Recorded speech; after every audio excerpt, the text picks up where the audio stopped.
প্রিয় ছাত্রছাত্রী, আশা করি ভালো আছো। আমরা আজকে দ্বাদশ শ্রেণীর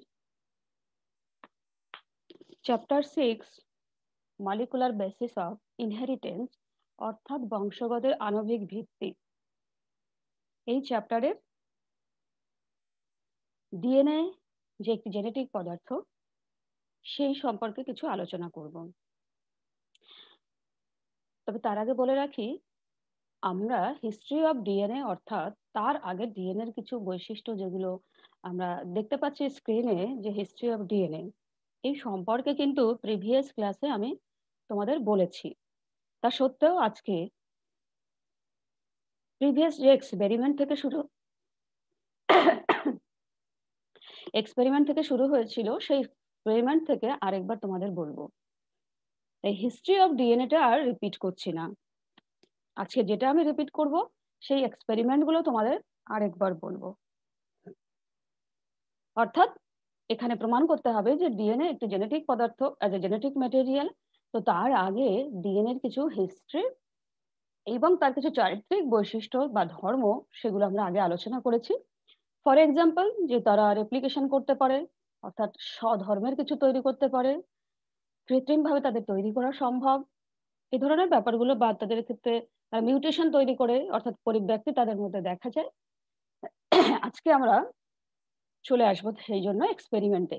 এক্সপেরিমেন্ট আগের দিন হয়েছে, তার সত্ত্বেও আমি আরেকবার তোমাদের বলে দিচ্ছি, কারণ প্রথম এক্সপেরিমেন্ট পরবর্তী এক্সপেরিমেন্টগুলোর সঙ্গে ইন্টারলিঙ্কড, অর্থাৎ তারা সম্পর্কযুক্ত। ওকে, আমরা স্ক্রিনে দেখতে পাচ্ছি যে এক্সপেরিমেন্ট প্রথম রয়েছে Griffiths experiment with pneumonia and the accidental Discovery of transformation. ওকে,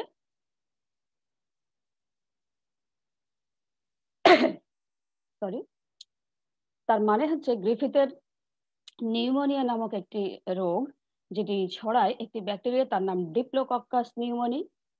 এই নিউমোনিয়া রোগটি নিয়ে উনি পরীক্ষা করতে গিয়েছেন। সেই পরীক্ষা করতে গিয়ে উনি ট্রান্সফরমেশন আবিষ্কার করে ফেললেন হঠাৎ করেই। তো দেখা যাক সেই জন্য পরীক্ষাটি কেমন, এবং সেজন্য গ্রিফিথের প্রথম এক্সপেরিমেন্টকে বলা হয় প্রিন্সিপালস অফ ট্রান্সফরমেশন। তাহলে প্রথমে আমাকে জেনে নিতে হবে ট্রান্সফরমেশন কাকে বলে।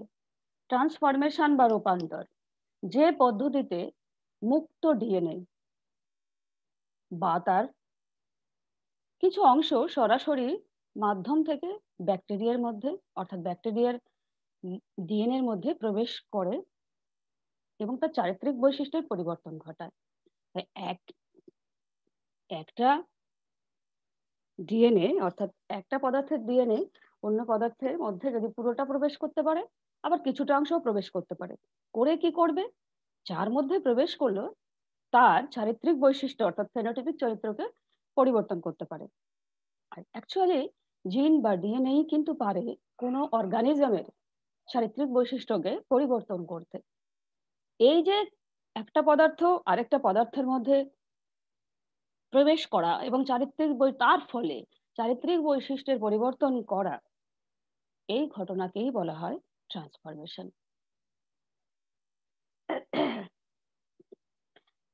আচ্ছা,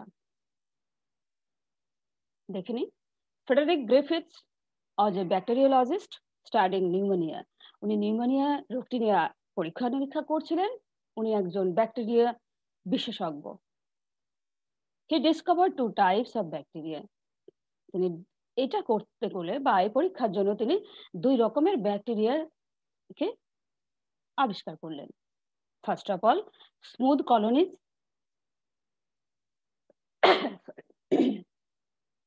that is called type 3s। স্মুথের এস না হলো টাইপ 3s প্রকৃতির ব্যাকটেরিয়ার কোষ প্রাচীরের এটা কি। এক্ষেত্রে দেখো আমরা জিনিস একটা দেখতে পাচ্ছি, স্মুথ কলোনি।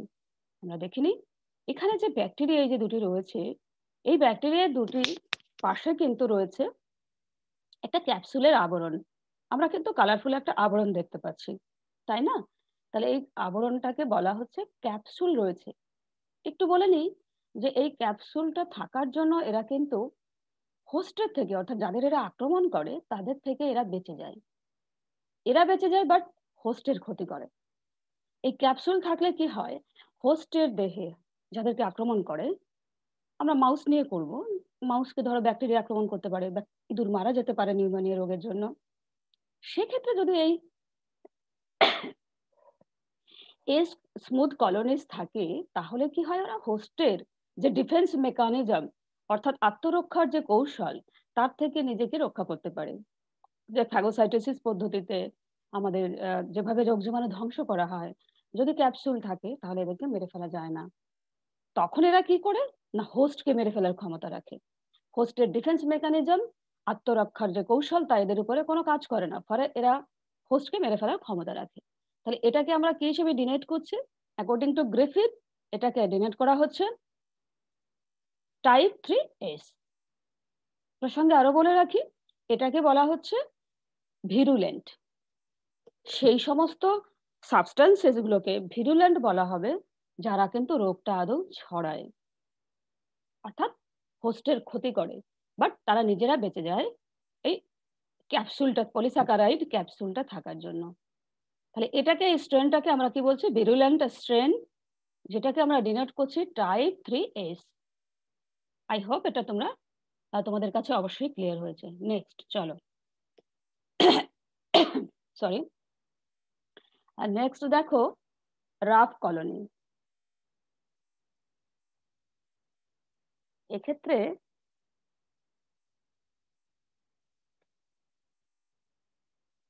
দেখো রাফ কলোনি, এক্ষেত্রে ব্যাকটেরিয়ার কোষ প্রাচীরের যে ডিপ্লোকাকাস নিউমোনি যে ব্যাকটেরিয়া নিয়ে পরীক্ষা করা হচ্ছিলেন বা গ্রিফিথ পরীক্ষা করছিলেন, এখানে দেখো আমরা যে ক্যাপসুলটা বলছি, একটু বলে রাখি, এটা কিন্তু ব্যাকটেরিয়ার বাইরে যে ক্যাপসুলটা, ক্লিয়ার? ব্যাকটেরিয়ার বাইরে যে ক্যাপসুলটা, সেটাকেই বলা হচ্ছে পলিস্যাকারাইড ক্যাপসুল, যেটা থাকার জন্য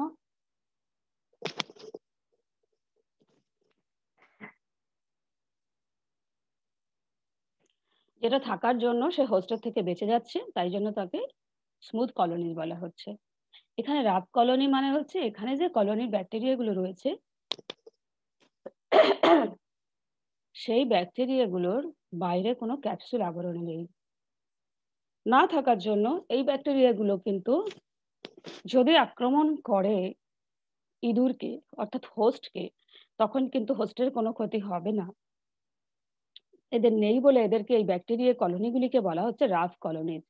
পরীক্ষার জন্য এদেরকে ডিনোট করা হচ্ছে টাইপ 2R। ওকে, এই দুটো নিয়ে এবার পরীক্ষা চলবে, গ্রিফিথের পরীক্ষা। চলো, Griffiths experiment with pneumonia and accidental Discovery of transformation. আমরা প্রথমেই দেখে নেব যে টাইপ 3S ইনজেকশন করা হবে। মাউস চলে এসেছে, দুটো চলে এসেছে। একটাকে আমরা তাহলে টাইপ 3S বুঝেই গেছি, এটা ভিরুলেন্ট স্ট্রেন, আর এটা আভিরুলেন্ট স্ট্রেন।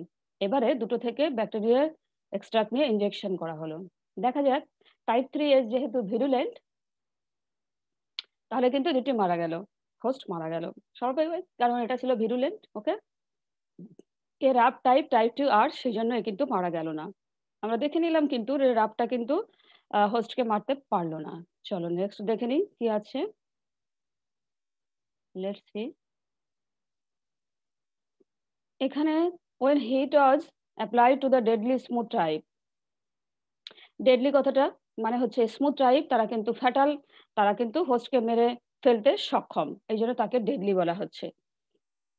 তাকে কি করা হচ্ছে, স্ট্রেনটাকে, যে ক্যাপসুলটা বাইরে ছিল, তাকে হিট অ্যাপ্লাই করা হচ্ছে, অর্থাৎ তাকে হিট দেওয়া হলো, তাপ প্রয়োগ করা হলো। তাপ প্রয়োগ করার পরে তাকে, এই জন্য এখানে সবসময় মুভ করছে, বোঝানো হচ্ছে যে এর ক্যাপসুলটাকে তাপ প্রয়োগ করা হলো। তাতে আমরা কি ধরে নিচ্ছি যে তাপ প্রয়োগ করলে কি ঘটবে, যদি এটা ইনজেকশন করা হয় মাউসকে, তাহলে কি করবে দেখো। ইনজেকশন করা হলো, আর ইনজেক্টেড ইনটু এ মাউস, এবং ইঁদুরকে ইনজেক্ট করা হলো, দেওয়া হলো। As a result mouse lived. Result আমরা দেখতে পাচ্ছি, তাহলে কি হলো, যে এর যে ক্যাপসুলটা আমরা ধরে নিচ্ছি যে তাদের ক্ষতি করছিল, ভিরুলেন্ট ছিল, তাকে হিট কিল্ড করার সঙ্গে সঙ্গে কিন্তু সে ইঁদুরকে দেওয়ার সঙ্গে সঙ্গে ইঁদুরটি লাইভ হলো। তাহলে হিট কিল্ড করার পরে টাইপ 3S তার ভিরুলেন্ট ক্ষমতা ভিরুলেন্টে পরিণত হলে এই দুধটি বেঁচে গেল। পরে কি হচ্ছে দেখো। একটা কালচার মিডিয়ামে হিট কিল্ড টাইপ 3S এবং টাইপ 2R রয়েছে, রাফটা রয়েছে যার ক্যাপসুল নেই। যেটাও কিন্তু ইঁদুরকে দিলে বেঁচে যেত এবং এটাও কিন্তু ইঁদুরকে প্রয়োগ করার পরে বেঁচে গেছে। বাট দুটো একসঙ্গে যখন মিক্স করা হলো, যে যার ক্যাপসুল একেবারে নেই, রাফ টাইপ টাইপ 2R আর যার ক্যাপসুল হিট দিয়ে নষ্ট করা হলো, দুটো একসঙ্গে। তার ফলে যদি ইঁদুরকে প্রয়োগ করি কি হবে?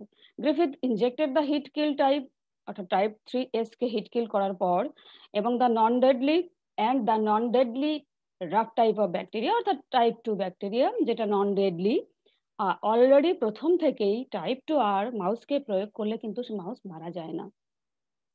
বোঝা গেল? তো সেটাই বলছে যে দুটো একসঙ্গে ইনজেক্ট করা হলো। চলো কি দেখে নিই।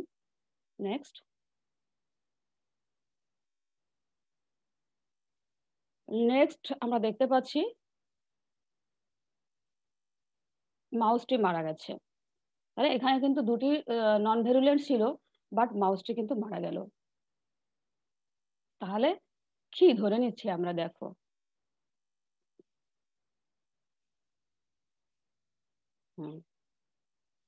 ইঁদুরের থেকে যখন আমরা পরীক্ষা করে বের করছি তখন দেখছি যে হিট কিল্ড এই যে বের করা হলো ইনজেকশন থেকে, এটা হিট কিল্ড টাইপ 3S কে যে ক্যাপসুল দিয়ে হিট দিয়ে নষ্ট করা হয়েছিল তাপ প্রয়োগে অ্যাকচুয়ালি সেটা ভিরুলেন্টে পরিণত হয়েছে, একেবারেই ক্যাপসুল আবৃত হয়েছে। তাই জন্যই ভিরুলেন্ট হওয়ার জন্য মাউসটি মারা গেছে।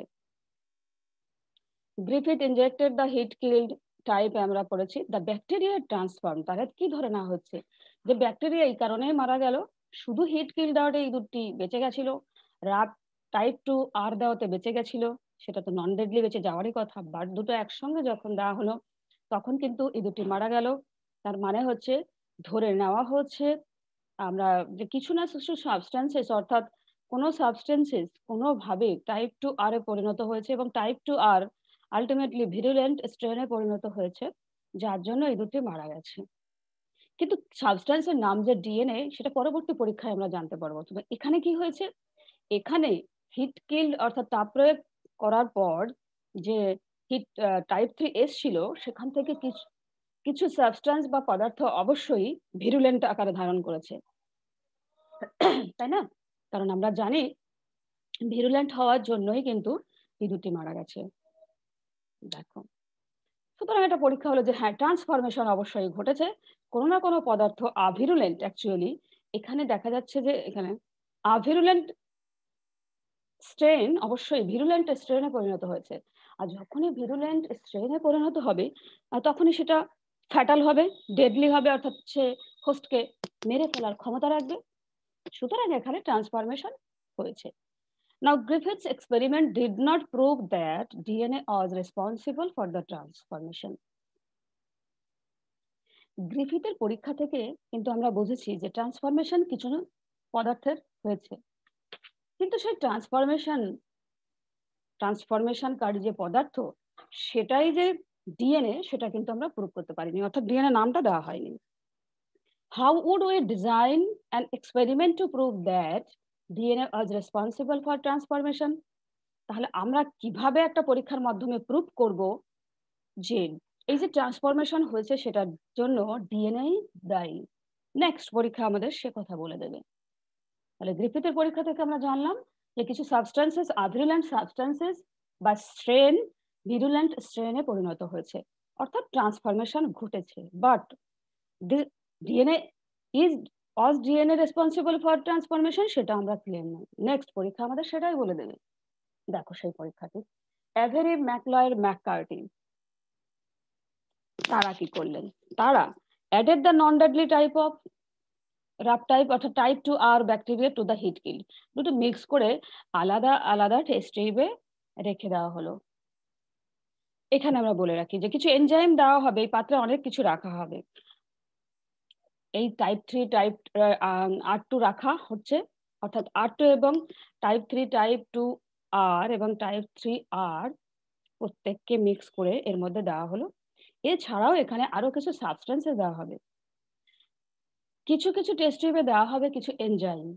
সেই এনজাইম নির্দিষ্ট কতগুলো জিনিসকে নষ্ট করে দেওয়ার ক্ষমতা রাখে। যেমন ধরো আরএনএ যে উৎসেচক আরএনএ কে বিনষ্ট করে, ডিএনএ যে উৎসেচক ডিএনএ কে বিনষ্ট করে, ডিএনএ কার্যাবলীকে নষ্ট করে, অন্যটিতে প্রোটিয়েজ এনজাইম থাকে প্রোটিনকে বিনষ্ট করে। আমরা দেখে নিই এবার কি হচ্ছে। আমরা কি জানি এই দুটো যদি একসঙ্গে রাখি তাহলে টাইপ 3S টাইপ 2R এ পরিণত, টাইপ 2R কে ভিরুলেন্টে পরিণত করবে, তাই না? এটাই আমরা জানি। চলো দেখে নিই কি হচ্ছে। To the heat killed smooth type added enzyme that destroyed. Heat kill type smooth type যেটা রয়েছে সেটা অ্যাডেড করা হলো, সেই সঙ্গে সেখানে এনজাইম দেওয়া হলো। এনজাইমগুলো টাইপ 3 হিট কিল যে অর্থাৎ রয়েছে যেটি থেকে ভিরুলেন্ট জিনিস পাওয়া গেছে, যে কিনা ট্রান্সফরমেশন হয়ে ভিরুলেন্ট হয়েছে, তাকে নষ্ট করার ক্ষমতা রাখে এনজাইমগুলো। এটাই বলা হচ্ছে এখানে যে এনজাইমগুলো অ্যাডেড করা হবে তারা কিন্তু নষ্ট করে দিতে পারবে। আমি প্রসঙ্গে বলে রাখি যে আমাদের প্যারালালি বইয়ে এক্সপেরিমেন্ট করা আছে, একটি কালচার মিডিয়ামের মাধ্যমে একটি পাত্রে নেওয়া হয়েছে টাইপ 2 আর টাইপ 3S হিট কিল্ড অর্থাৎ তাপে নিহত, এবং তার সঙ্গে একটি পাত্রে দেওয়া হয়েছে সিরাম, আরেকটি পাত্রে দেওয়া হয়েছে একটি পাত্রে দেওয়া হয়েছে সিরাম, আচ্ছা, একটি পাত্রে দেওয়া হবে প্রোটিয়েজ এনজাইম, এখানে আমরা দেখতে পাচ্ছি, আরেকটি পাত্রে দেওয়া হবে আরএনএজ এনজাইম, আরেকটা দেওয়া হবে ডিএনএজ এনজাইম। চলো আমরা এখানে পরীক্ষাটা কি হচ্ছে। তাহলে কি রয়েছে টেস্ট টিউবের মধ্যে আবার ক্লিয়ার করি। টেস্ট টিউবের মধ্যে আছে হিট কিল্ড স্মুথ টাইপ, সঙ্গে রয়েছে টাইপ 2R আভিরুলেন্ট, আর একটা রয়েছে ভিরুলেন্ট, অর্থাৎ এখানে ট্রান্সফরমেশনটা ঘটছে। তো কিছু কিছু এনজাইম আছে যারা কিন্তু ভিরুলেন্ট গুলোকে অ্যাকচুয়ালি নষ্ট করতে, হিট কিল্ডকে নষ্ট করতে পারবে। আবার কেউ কেউ আছে সেই ভিরুলেন্টকে অর্থাৎ ভিরুলেন্ট হতে যে ট্রান্সফরমেশন হয়েছিল সেটাকে বন্ধ করে দিতে পারবে না, তো কেউ কেউ সেটাকে বন্ধ করে দিতে পারবে। এমনি জেনারেলি এই হিট কিল টাইপকে এনজাইম গুলো ডিস্ট্রয় করবে এরকম ধারণা নিয়ে পরীক্ষাটি করা হচ্ছে। একটু পরবর্তী পরীক্ষাতে চলো দেখো কি দেওয়া হচ্ছে এখানে। Type 2R already heat killed অর্থাৎ টাইপ 3S রয়েছে, তাকে এটা কি দেওয়া হচ্ছে টাইপ 2R দেওয়া হচ্ছে যেটা আভিরুলেন্ট। দেখো কি লেখা আছে। এই পরীক্ষা থেকে আমরা দেখতে পাচ্ছি এখানে এস টাইপ যে কার্বোহাইড্রেট, এস টাইপ কার্বোহাইড্রেট যেটি রয়েছে সেটি পুরোপুরি নষ্ট হয়েছে যে এনজাইম দেওয়া হয়েছিল। এখানে দেখো এখানে দেখো এস টাইপ লিপিড ছিল ডিস্ট্রয়েড হয়েছে, এখানে প্রোটিয়েজ এনজাইম ছিল, প্রোটিন রয়েছে যেহেতু এখানে এটাও ডিস্ট্রয়েড হয়েছে। আচ্ছা, এখানে দেখো এস টাইপ ডিস্ট্রয়েড, এখানেও এস টাইপ ডিস্ট্রয়েড। এইবারে কি হবে দেখে নিন। হুম হুম এবারে প্রত্যেকটা টেস্ট টিউব থেকে যে মেটেরিয়াল পাওয়া যাবে সেটা ইঁদুরগুলোকে ইনজেক্ট করা হবে। দেখা যাবে কোথায় ভিরুলেন্ট, নন ভিরুলেন্ট অবস্থা হিট কিল টাইপ 3S কখন ভিরুলেন্টে পরিণত কোথাও হয়েছে কোথাও হয়নি, সেটা আমরা ইঁদুরকে ইনজেক্ট করে এখান থেকে জানতে পারবো। আচ্ছা, দেখো যে পদার্থগুলো রয়েছে যে প্রত্যেকটাই এস টাইপ কিন্তু নষ্ট হয়েছে, সেখান থেকে মেটেরিয়াল নিয়ে ইঁদুরকে ফটাফট দেওয়া হলো। দেখো আমরা কুইকলি ইঁদুরকে ইনজেক্ট করছি। হুম ব্যাস, দেখো কি ঘটলো।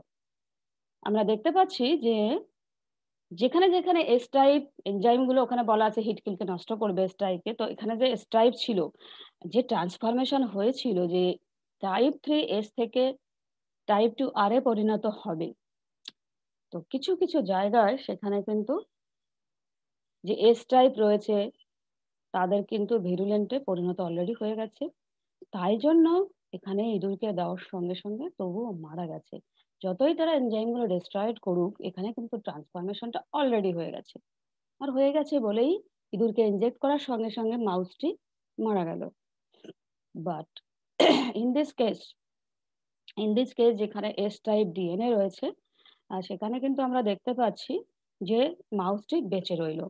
তার মানে হচ্ছে এখানে এস টাইপ ডিস্ট্রয়েড দেখালেও কিছু পদার্থ অবশ্যই ভিরুলেন্টে পরিণত হয়েছে এবং ইঁদুরটি সরি এখানে ভিরুলেন্টে পরিণত এগুলোতে হয়েছে, বাট এখানে কিন্তু ভিরুলেন্ট পরিণত হতে পারেনি। সেই জন্য এই দুটি বেঁচে গেছে। অর্থাৎ ডিএনএর যে এনজাইম থাকে তারা কিন্তু রূপান্তরিত হতে দেয় না। টাইপ 3 এসে পরিণত হতে টাইপ 2 কে যেহেতু ওটা ডিএনএ কেই নষ্ট করে দিতে পারে। ডিএনএ এনজাইম ডিএনএ কেই নষ্ট করে। তার মানে কি? ডিএনএ কে যদি নষ্ট করে এখানে যে মেটেরিয়াল দেয়া হলো সেটা তো ট্রান্সফর্মিং মেটেরিয়াল ডিএনএ অলরেডি যেটা ভিরুলেন্ট হয়ে গেছে। এখানে কিন্তু ভিরুলেন্টটা হতে পারেনি। অর্থাৎ ডিএনএ কে নষ্টই করে দিয়েছে। সেই জন্যই তো নন ভিরুলেন্ট অবস্থায় রয়েছে অর্থাৎ আভিরুলেন্ট রয়েছে বলেই এই দুটি বেঁচে গেছে। এ প্রসঙ্গে আমি মানে আমাদের যেটা রয়েছে আমাদের বইয়ে যেটা আমি বলছিলাম যে কালচার মিডিয়ামে একটা প্রোটিয়েজ দেওয়া হয়েছে, এনজাইম একটা আরএনএস দেওয়া হয়েছে, একটা ডিএনএস দেওয়া হয়েছে। তো সেখানে কালচার মিডিয়ামে দেখা গেছে যে কিছু সেই একই কথা এখানে ওই দূরকে পরীক্ষা করে দেখা গেছে। আর ওখানে এমনি বলা হয়েছে। কি বলা হয়েছে একটু দেখ চলো। ওখানে আছে যেখানে ব্যাকটেরিয়া অধঃক্ষেপিত হয়েছে অর্থাৎ কলোনি তৈরি হয়ে গেছে। ব্যাকটেরিয়া কলোনি তৈরি হওয়া মানে কি? ব্যাকটেরিয়ার কলোনি তৈরি হয়েছে মানে সেটা যদি তার মানে ভিরুলেন্ট হয়েছে তাহলে সেটা ব্যাকটেরিয়াগুলো হোস্টকে মেরে ফেলবে। তো পরবর্তীটা যেটা প্রোটিয়েজ এনজাইম আছে সেখানেও দেখা গেছে যে টাইপ 3 ব্যাকটেরিয়ার উপনিবেশ অর্থাৎ কলোনি গঠিত হয়েছে। তাহলে সেই কলোনি থেকে ব্যাকটেরিয়াগুলো যদি স্ট্রেনগুলো যদি আমরা মাউসকে ইনজেক্ট করি অবশ্যই মাউস মারা যাবে। কারণ এখানে ট্রান্সফরমেশন ঘটেছে এবং যে ট্রান্সফরমেশন হয়েছে সেটা কিন্তু ভিরুলেন্ট টাইপের হয়েছে। বুঝতে পেরেছো? ওখানে কলোনিটা পর্যন্ত দেখানো হয়েছে। সেই কলোনিটা যদি তুমি দুটো একটা ব্যাকটেরিয়ার স্ট্রেন নিয়ে মাউসকে ইনজেক্ট করো, অবশ্যই মাউস মারা যাবে। কারণ এখানে ভিরুলেন্ট ডেস্ট্রয়েড ভিরুলেন্ট থেকে কিছু পরিমাণে এস টাইপ কিন্তু অলরেডি টাইপ 2 কে ভিরুলেন্ট এস টাইপে পরিণত করে দিয়েছে যার জন্য কিন্তু এগুলো মারা যাচ্ছে। আচ্ছা পরে আমি টেক্সট থেকে আরেকটা বলছি যে উপনিবেশ যেখানে ডিএনএ এনজাইম দেওয়া হয়েছে সেখানে কোনো কলোনি গঠাতে হয়নি। তার মানে ডিএনএ এনজাইম ট্রান্সফর্মিং মেটেরিয়ালটাকে কখনোই ভিরুলেন্টে পরিণত হতে দেয়নি। একমাত্র ডিএনএই পারে ডিএনএ কে সমস্ত রকম তার বৈশিষ্ট্যগুলোকে পুরোপুরি নষ্ট করতে। তাই জন্যই তো এখানে এই দুটো বেঁচে গেছে। সুতরাং এখানে ভিরুলেন্ট হতে পারেনি। তাহলে আমরা এই পরীক্ষা থেকে কিন্তু বুঝে গেলাম যে ট্রান্সফর্মিং পদার্থটি ছিল, মেটেরিয়ালটা ছিল, সেটা অবশ্যই ডিএনএ। সো আমরা অ্যাভেরি ম্যাককার্টি এই পরীক্ষা থেকে কিন্তু জানতে পারলাম DNA Aja the transforming factor. এই যে পরীক্ষাগুলো মধ্য দিয়ে আমরা এলাম, এই পরীক্ষাগুলি মধ্য দিয়ে যেগুলো এলাম যে হ্যাঁ যে ট্রান্সফর্মিং মেটেরিয়ালটা ছিল সেই মেটেরিয়ালই বা সেই ফ্যাক্টর অ্যাকচুয়ালি ডিএনএ, এটা প্রমাণ হলো। এবং এই পরীক্ষা থেকে আমরা আলটিমেটলি কনক্লুশনে এলাম that we have concluded that DNA is the genetic material. Okay? তবে হ্যাঁ দুটো পরীক্ষা আমাদের ক্লিয়ার হয়ে গেল। আরো একটি পরীক্ষা আছে রেডিও আইসোটোপ বা তেজস্ক্রিয়তা এর মাধ্যমে। আমি একসঙ্গে আজকে তিনটে পরীক্ষাই তোমাদের জন্য বলেই ফেলবো।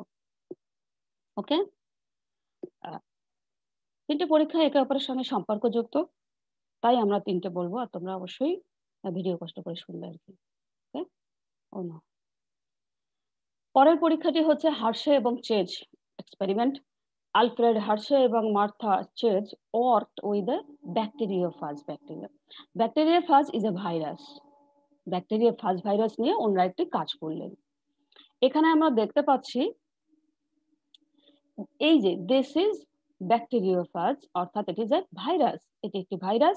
তার স্ট্রাকচার দেখো, this is head portion, this is neck portion এবং এই নেকের পর থেকে দেখো এক একটা লেগের মতো করে যেন মাকড়সা যেমন করে হাঁটে, স্পাইডার যেমন করে হাঁটে দেখো সেরকম করে এখানে কিছু লেগ রয়েছে। আর এই যে এদের লেগটা এটা আসলে জেনেটিক, এটা আসলে ডিএনএ। হ্যাঁ, এটা আসলে ডিএনএ। তো এই নেকের পরে এখানে যে হেড রয়েছে তার চারিপাশে হচ্ছে ক্যাপসুল থাকে, ক্যাপসিড থাকে, ভাইরাসের যে হেডের আবরণী থাকে এবং তারা প্রোটিন দিয়ে তৈরি হয়। চলো আমরা দেখে নিই। হ্যাঁ, এই দেখো আমাদের ডিনোট করা দেখিয়ে দিয়েছে যে দিস ইজ প্রোটিন কোড, আর এই প্রোটিন কোড ভাইরাসের হেডে থাকে। ওকে, দুদিকে আমরা দেখতে পাচ্ছি দেখো। এবং এই যে লেগগুলি, হ্যাঁ এই যে লেগগুলি অ্যাকচুয়ালি দিস ইজ টিথ মতো, এটাকে বলা হচ্ছে ডিএনএ। এটা একটা ফাস্ট ভাইরাসের স্ট্রাকচার আমরা দেখছি। এবার দেখো এ ভাইরাস দ্যাট ইনভেডস ব্যাকটেরিয়া, একটি ভাইরাস যে ব্যাকটেরিয়াকে আক্রমণ করে, দ্যাট ইজ কল্ড ব্যাকটেরিওফাজ। কি কি থাকে? ইট consist of A DNA core, DNA core থাকে অর্থাৎ ডিএনএ ম্যাটেরিয়াল থাকে, এবং একটি প্রোটিন কোর থাকে। কি ঘটছে দেখো। Protein coats of bacteriophages labelled with sulphur S35। Okay, আমরা এটা যাওয়ার আগে একটা কথা বলি।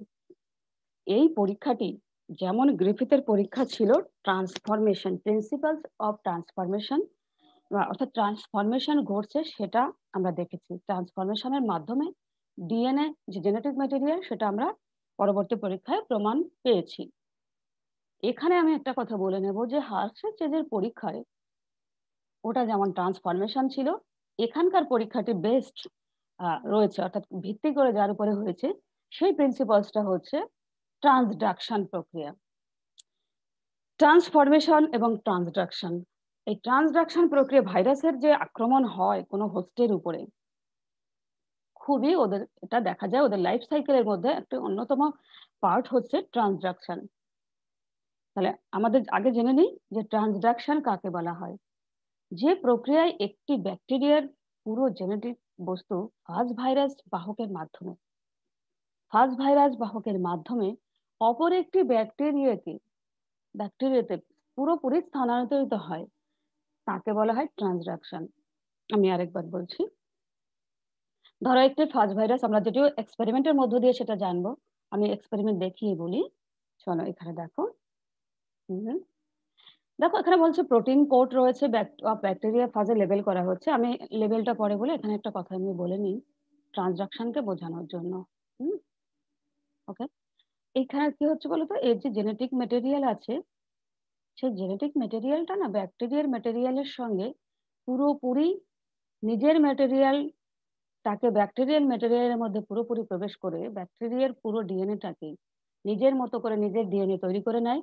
এবং একটা ফাস্ট ভাইরাস যখন কাউকে আক্রমণ করে তখন সে রেপ্লিকেশন প্রচুর হয়, প্রচুর ভাইরাস তৈরি করে, অপত্য ফাস্ট ভাইরাস তৈরি করে। আর প্রত্যেকেরই মধ্যে নতুন নতুন ডিএনএ তৈরি হয়, যেটি হোস্টের ডিএনএর সঙ্গে মিলেমিশে নতুন ডিএনএ তৈরি করে ফেলে। এটাই হচ্ছে ট্রান্সডাকশন। অর্থাৎ পুরোপুরি হোস্টের ডিএনএ যে ক্যারেক্টারিস্টিক সেটাকেই হতে দেয় না, নিজের ডিএনএটাকেই সবাই নিয়ে প্রবেশ করে নতুন করে ডিএনএ তৈরি করে, এটাই হচ্ছে ট্রান্সডাকশন। হ্যাঁ, আর ওখানে ট্রান্সফরমেশনে ছিল যে কিছু পরিমাণে পদার্থ মিশে গিয়ে তবে অবশ্যই চারিত্রিক বৈশিষ্ট্য পরিবর্তন ঘটায়। এখানে কিন্তু পুরোপুরি নতুন করে আবার একটা ডিএনএ তৈরি করে, যেটা পুরোপুরি ফাজ ভাইরাসের ডিএনএ। তখন হোস্টের ডিএনএ কে কোনো পাত্তাই দেয় না এক প্রকার, মানে নিজের ডিএনএটাকেই বজায় রাখে, রেপ্লিকেশন করে ফেলে। আচ্ছা, এখানে আমরা পরীক্ষা করার সময় যেটা বলছে যে তেজস্ক্রিয়তা, এখানে একটা লেবেল করতে প্রোটিন কোড গুলো ওখানে ঢেকে গেছে একটু, এটা দেখো এই যে প্রোটিন কোডটা ছিল, তো প্রোটিন কোডকে রেডিও অ্যাক্টিভ আইসোটোপ বলা হয়, আইসোটোপ S35 দিয়ে ওটাকে লেবেল করা হলো। কেন লেবেল করা হলো? যখন আরো যে অপত্যগুলো ব্যাকটেরিয়াকে আক্রমণ করার পরে তৈরি হবে, ব্যাকটেরিয়ার ডিএনএর সঙ্গে মিলে মিশে যাবে, তখন যে নতুন ব্যাকটেরিয়াগুলোর মধ্যে ফাজ ভাইরাসের মধ্যে যে নতুন ডিএনএ গুলো যদি তেজস্ক্রিয়তা পায় তাহলে বুঝে নিতে হবে ট্রান্সডাকশন হয়েছে, আর যদি তেজস্ক্রিয়তা না পায় তাহলে বুঝতে হবে হয়নি। সেই জন্য রেডিও লেবেল করে ওদেরকে লেবেলিং করে দেওয়া হলো আইসোটোপ দিয়ে, সালফার S35 আইসোটোপ। তো হার্শেজ mix the radioactively labeled viruses with the bacteria. ব্যাকটেরিয়ার সঙ্গে সেটাকে মিক্স করলেন, রেডিও অ্যাক্টিভ করে দিয়েছেন ভাইরাসের প্রোটিন কোডকে, যাতে ফিরে অনেক অপত্য ভাইরাসের মধ্যে যদি তেজস্ক্রিয়তা আমরা পাই তাহলে বুঝবো ট্রান্সডাকশন হয়েছে সোজা কথায়। আর যদি আমরা নতুন নতুন ভাইরাসগুলির মধ্যে না পাই তাহলে হয়নি ধরে নিতে হবে। আচ্ছা, এখানে আমরা পরিচয় করে নিচ্ছি। এটা ব্যাকটেরিয়া, ইকোলাই ব্যাকটেরিয়ার উপর পরীক্ষা করেছেন। E coli bacteria, this is E coli bacteria, আর তার উপরে রয়েছে S35 লেভেল যুক্ত, রেডিও লেভেল যুক্ত ফাজ ভাইরাসগুলি আক্রমণ করছে। ওকে, এখানেও ইকোলাই ব্যাকটেরিয়া। তো এখানে বোঝানো হচ্ছে যে প্রোটিন কোডকে এখানে ফসফরাস 32 আইসোটোপ দিয়ে লেবেল করা হলো। আচ্ছা, লেবেল করার সঙ্গে সঙ্গে এখানে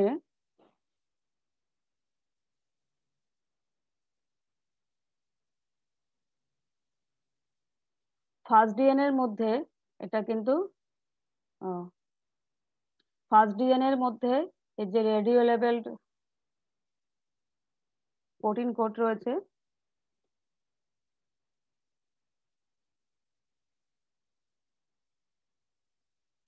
S35 মাধ্যমে রাখা ইকোলাইয়ের ভাইরাস দ্বারা সংক্রমণ করা হলো। আমরা দেখছি সংক্রমণ করা হলো, তার ফলে কি হয়েছে দেখো ভাইরাসের মধ্যে। এখানে S35 প্রবেশ করলো ফার্স্ট প্রোটিন কোডের মধ্যে অলরেডি যেহেতু লেবেল করা হয়েছে তার মধ্যে S35 প্রবেশ করেছে। আর এখানেও দেখো এই যে দেখতে পাচ্ছি যে নীল দিয়ে যেটা করা হয়েছে, তো এখানেও কিন্তু এই রেডিও আইসোটোপকে লেবেল করা হয়েছে প্রোটিন কোড নীল রং দিয়ে, হ্যাঁ, ব্লু কালার দিয়ে। তো this is first virus. The virus infect the bacterial cells. তার আগে এই যে এখান থেকে কি করা হয়েছে, আইসোটোপ এখানে মিক্স করা আছে, সেই আইসোটোপ গুলোকে এদেরকে লেবেল করে দেওয়া হচ্ছে, এদেরকেও লেবেল করে দেওয়া হচ্ছে এখান থেকে নিয়ে। এবারে ওরা ব্যাকটেরিয়াকে আক্রমণ করলো। হুম, বেশ।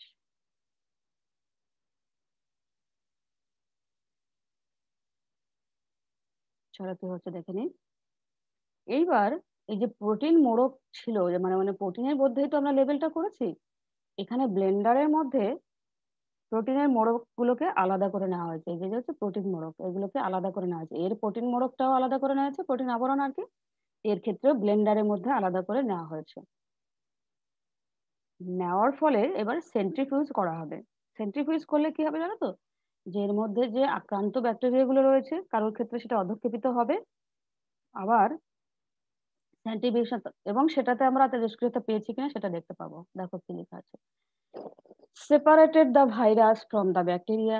এখানে কিন্তু ভাইরাসের প্রোটিন কোড আলাদা করা হলো by agitating the virus bacteria mixture in a blender. Virus bacteria একসঙ্গে এখানে মিক্স করা হয়েছে, সেখান থেকে সেপারেট করা হয়েছে ভাইরাস গুলোকে। কি দেখা যাচ্ছে দেখি, ভাইরাস গুলোকে সেপারেট করা হচ্ছে, এই যে দেখো সেপারেট, এই দেখো কোথায় গেল, হুম, এই যে দেখো ভাইরাস গুলোকে আমরা সেপারেট করে নিয়েছি ব্লেন্ডারের থেকে। তাহলে ব্যাকটেরিয়ার মধ্যে কি ঢুকে রইলো খেয়াল করেছো, এই যে সেইগুলি, যেগুলো P35 ফসফরাস 32 দিয়ে আমরা এটা ডিনোট করে, দেখো জেনেটিক মেটেরিয়ালটা এখানে কিন্তু P35 দেখতে পাচ্ছি। আচ্ছা, এখানে কি দেখতে পাচ্ছি দেখো, এবারে এখানে সেন্ট্রিফিউজ করা হবে। সেন্ট্রিফিউজ করে দেখো মেটেরিয়ালটা আমরা কি কি দেখতে পাবো। হ্যাঁ, এখানে দেখো কিছু কিছু ব্যাকটেরিয়া, এখানে কিছু কিছু ফাস্ট ভাইরাস অপত্য বেরোবে। এই দেখো একেবারে পুরো সেপারেট করেছি ডিএনএ এর এখানে ব্যাকটেরিয়ার মধ্যে যে রয়েছে, দেখো এই যে কিছু কিছু ক্ষেত্রে আমরা দেখবো তেজস্ক্রিয়তা পাওয়া গেছে, কিছু কিছু অপত্যের ক্ষেত্রে এদেরকে পুরো মোড়কগুলো আলাদা করে নেওয়া হয়েছে, তো সেখান থেকে অপত্যগুলির মধ্যে থেকে। আর এখানে ব্যাকটেরিয়া, ইনফেক্টেড ব্যাকটেরিয়া যার মধ্যে দেখো মেটেরিয়ালটা সেই লেভেল মেটেরিয়ালটা দেখা যাচ্ছে, এখানেও তাই।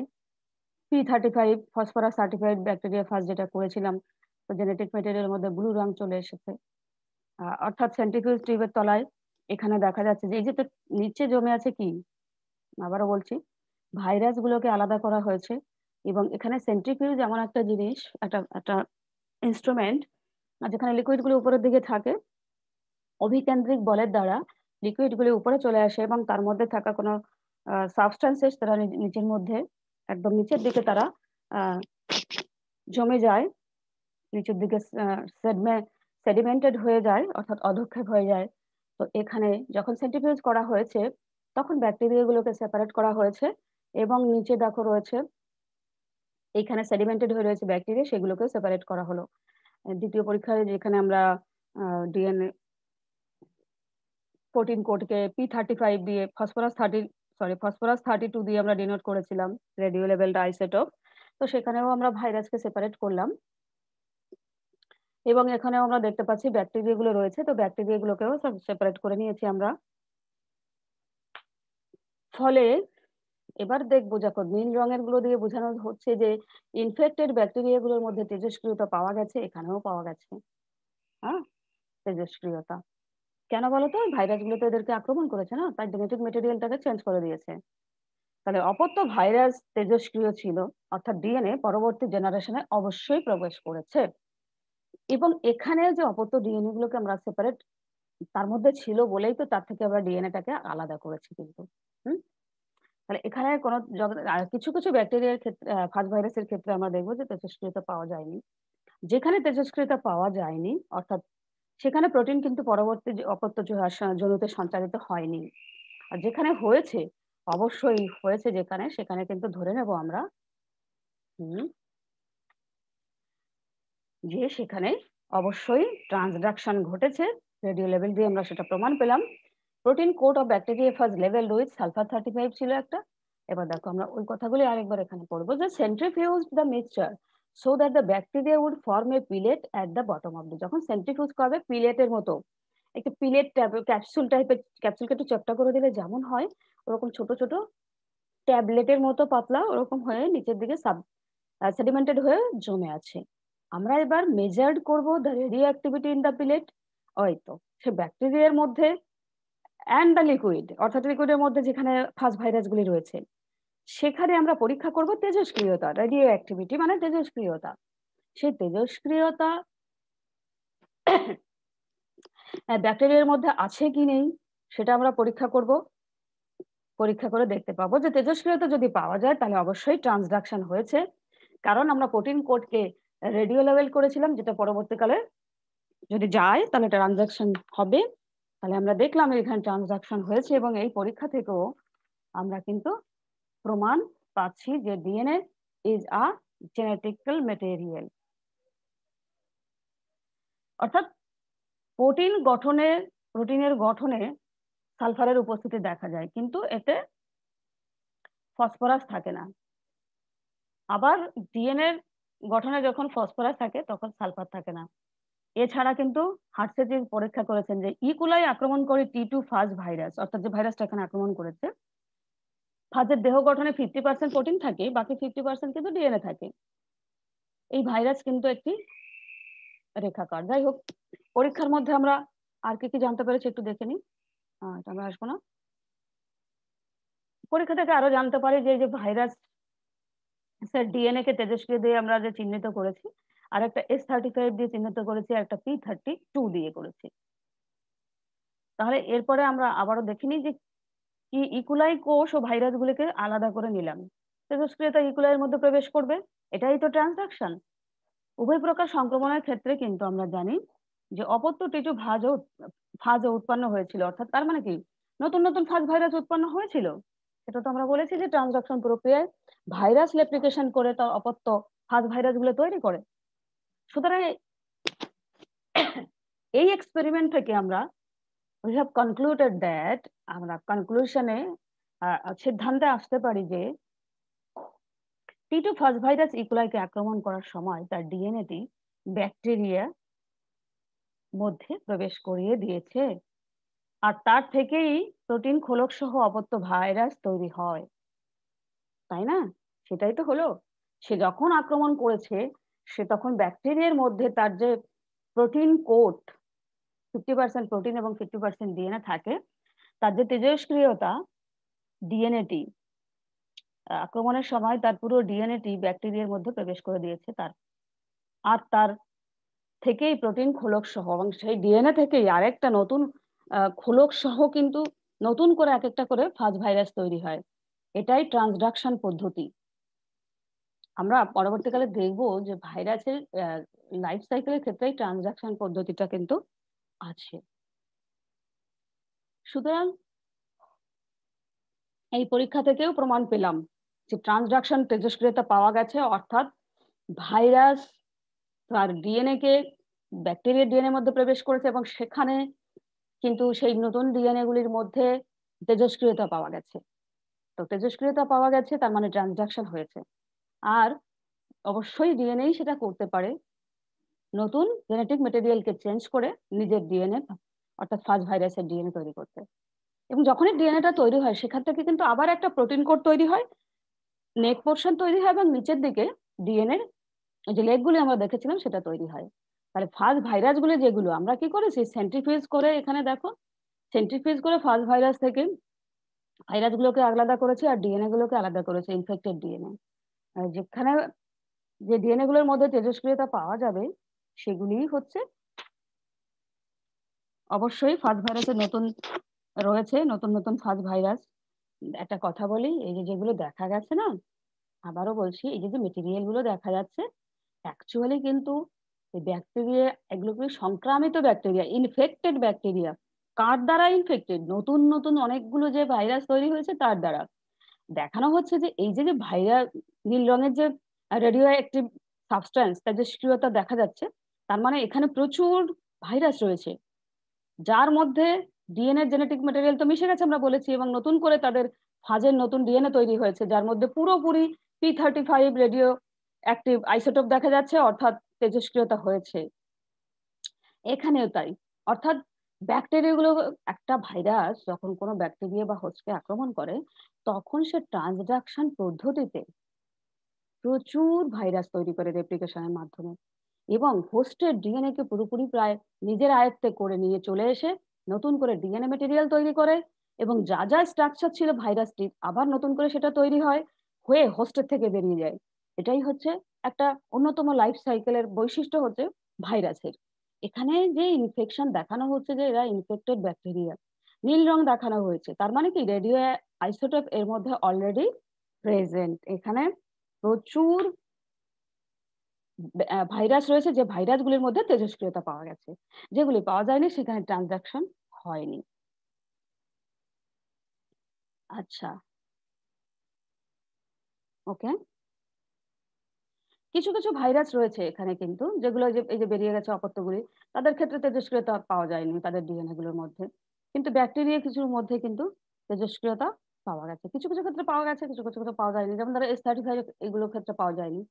কিন্তু P35 এর পরীক্ষায় সমস্ত অপত্যগুলির মধ্যে পাওয়া গেছে। তার ট্রান্সডাকশন অবশ্যই এখানে হয়েছে। এখানেও কিছুটা হয়েছে। হয়েছে তো অবশ্যই। সেন্ট্রিফিউজের পরে সেটা আমরা মোড়কে তেজস্ক্রিয়তা কিন্তু মোড়কে আমরা পেয়েছি। সুতরাং এখানে ট্রান্সডাকশন পরীক্ষার মাধ্যমে হার্শেজিজের পরীক্ষায় প্রমাণিত হলো যে ট্রান্সডাকশন পদ্ধতি যেটি হয়েছে, সেই ট্রান্সডাকশন পদ্ধতির মাধ্যমে প্রমাণ করা গেছে যে ডিএনএ একটি জেনেটিক ম্যাটেরিয়াল।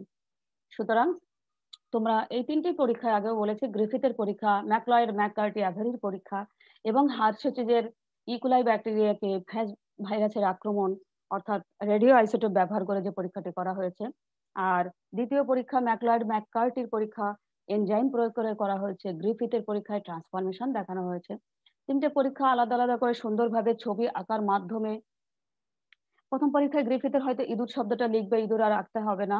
কিন্তু দ্বিতীয়টায় কলোনি তৈরি হয়েছে, সেটা করতে পারবে। এবং তৃতীয় পরীক্ষায়ও কিছু টেস্ট টিউব এঁকে জাস্ট ভাইরাসগুলো একটু দেখানো হেড মতো করে, এইটুকু আরকি। তাই বড় এক্সপেরিমেন্ট গুলি ব্রড কোয়েশ্চেন এর জন্য, অর্থাৎ বড় প্রশ্নের জন্য তোমরা তৈরি করবে। এগুলো পরীক্ষায় আমাদের আসে। ওকে? আজকে এই পর্যন্ত।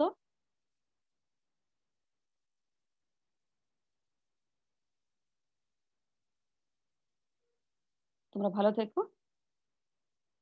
ওকে।